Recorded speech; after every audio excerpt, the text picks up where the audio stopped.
राहुल गांधी विदेश में जाकर और वो भी लंदन में जाकर कहते हैं कि बोलने की आज़ादी उनको नहीं, असुरक्षित महसूस करते हैं।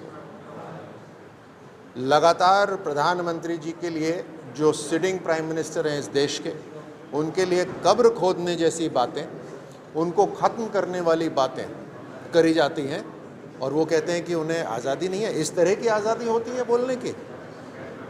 ये कांग्रेस का जो रूप है, जो हमेशा से रहा है, वो आज हम सबको दिखाई दे रहा है।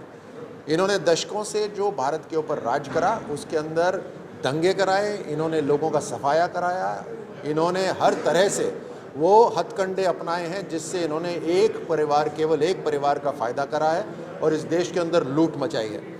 आज जब इनके पाँव के नीचे से ज़मीन खिसकती जा रही है परफॉर्मेंस को लेकर, तब इनकी असलियत सामने आ रही है, जहां हर तरह के इस तरह के शब्द इस्तेमाल करे जा रहे हैं, लेकिन उसके बावजूद भी देश के बाहर विदेश में जाकर भारत को बदनाम करने की बात करते हैं। आप सब जानते हैं कि इमेज बनाना बहुत मुश्किल काम होता है, इमेज बिगाड़ना बहुत आसान काम होता है। और इमेज जब भारत की बनती है तो उसका फ़ायदा किसको होता है? हर एक भारतवासी को उसका फ़ायदा होता है। जब भारत के स्टूडेंट बाहर जाते हैं तो उनको इस भारत की शानदार इमेज का फ़ायदा होता है। जब भारत के बिजनेसमैन बाहर जाते हैं, जब सर्विस करने के लिए बाहर जाते हैं, तो इस इमेज का उनको फ़ायदा होता है। लेकिन राहुल गांधी खुद अपने परिवार को बढ़ाने का काम करते हैं केवल, लेकिन देश भर के जो युवा हैं उनको नुकसान पहुँचाने के लिए भारत की इमेज को ख़राब कर रहे हैं।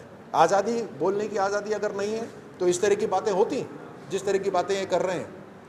और 50% इनकी अटेंडेंस रही है पार्लियामेंट के अंदर, 50%, यानी जहां बोलने की ज़रूरत होती है वहां बोलते नहीं है, वहां से गायब रहते हैं। ये हैं राहुल गांधी, जो देश को बदनाम करने के अलावा और कोई काम नहीं कर रहे। मनीष सिसोदिया जिस तरह से जेल में गए हैं, अब केजरीवाल कह रहे हैं कि बदले की भावना, क्योंकि विकास कर रही है आम आदमी पार्टी, वो चयन नहीं कर पा रही बीजेपी, उसको लेकर इसीलिए अंदर दिया कि कहीं ना कहीं 2024 में आम आदमी पार्टी बीजेपी को नुकसान न करे।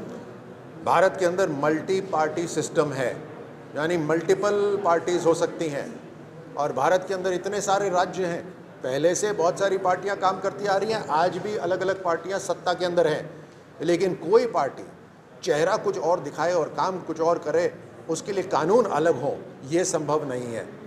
कानून जो होगा वो अप्लाई होगा वहाँ पर। अगर इन्होंने घोटाला करा है, अल्कोहल के अंदर, दारू के अंदर घोटाले करे हैं, इन्होंने पॉलिसी बदली है, तो उसका सामना करना पड़ेगा। इनको अगर पे ऑफ हुआ है तो इसको कोर्ट के अंदर इनको सफाई देनी पड़ेगी, इन्वेस्टिगेटिंग एजेंसीज को सफाई देनी पड़ेगी। सर, कांग्रेस का कहना है कि हर तरफ जो है इनकी तानाशाही है और कहीं भी आम आदमी को जो बोलने का अधिकार तक नहीं दिया गया। सीबीआई और ईडी को यूज किया जा रहा है। ये वो कांग्रेस कह रही है जो सेना अध्यक्ष को गली का गुंडा कहती थी। ये वो कांग्रेस कह रही है जिन्होंने इस देश के अंदर आपातकाल लगाया। ये वो कांग्रेस कह रही है जिन्होंने हर तरह से दंगे कराए पूरे देश के अंदर। पंजाब के अंदर जो हिंसा थी वो इन्होंने शुरू कराई, जो आतंकवाद था वो इन्होंने शुरू कराया। तो हर समय कांग्रेस सिर्फ केवल अपने सत्ता के लिए भारत को, समाज को डिवाइड करके उस पर रूल करने के लिए काम करती है। लास्ट ब्रजभूषण शरण को क्लीन चिट है। पिछले कुछ महीनों से लगा लीजिए कि स्टार खिलाड़ियों और कुश्ती महासंघ के बीच में काफ़ी खींचतान चली है, तो उसको लेकर क्या टिप्पणी करना चाहेंगे?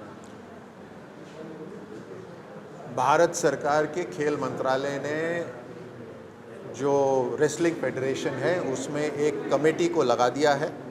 वो कमेटी संचालन भी करेगी और पूरा इन्वेस्टिगेशन भी करेगी इस मामले पर, और जो सच्चाई है वो आपके खिलाड़ियों के देश के सामने होगी। सर 2024 में राजस्थान चुनाव है, 2023 के लास्ट में राजस्थान चुनाव है, उसमें भारतीय जनता पार्टी वो किस तरह से रणनीति है वो बना रही है चुनाव जीतने के लिए? देखिए, देश की, राजस्थान की जो लोग हैं उनकी सेवा करना, ये भारतीय जनता पार्टी का लक्ष्य है। और पिछले 5 साल से जो राजस्थान पिछड़ गया है, उसका जो भारी नुकसान जो नौजवानों को चुकाना पड़ रहा है, उसकी भरपाई करनी पड़ेगी। एंटी इनकम्बेंसी है कांग्रेस के खिलाफ बड़े रूप में, और हर हालत के अंदर कांग्रेस को जनता जवाब देगी। शहीदों के परिवार सर को दर्शन हिंडनबर्ग की रिपोर्ट आने के बाद भी जो है अडानी के खिलाफ कोई कार्रवाई नहीं हुई। इसके बारे में क्या कहेंगे? शहीदों के परिवार देखिए, राजस्थान के अंदर जो राजस्थान की कांग्रेस सरकार कर रही है वो साफ दिखाई दे रहा है। ये सेना का सम्मान कभी नहीं करते थे। ये राहुल गांधी लगातार सेना की कार्रवाई के ऊपर प्रश्न चिन्ह उठाते आ रहे हैं। कांग्रेस प्रश्न चिन्ह उठाती आ रही है, चाहे वो एयर स्ट्राइक हो, सर्जिकल स्ट्राइक हो, चाहे गलवान घाटी हो, ये सेना को अपमानित करती आ रही है।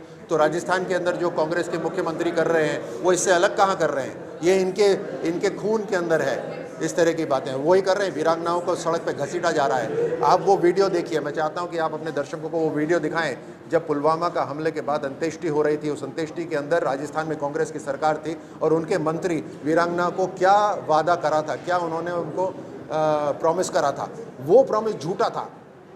और आज जब वीरांगना उस प्रॉमिस के ऊपर बात कर रही है तो ये इसको उनको कानून दिखा रहे हैं। तो झूठे वादे करते हैं, चाहे वो बेरोजगारी भत्ता हो, चाहे वो किसान के लोन माफी हो, चाहे वीरांगनाओं की बात हो, झूठे वादे करती है। हम यही बता रहे हैं कि झूठी पार्टी है।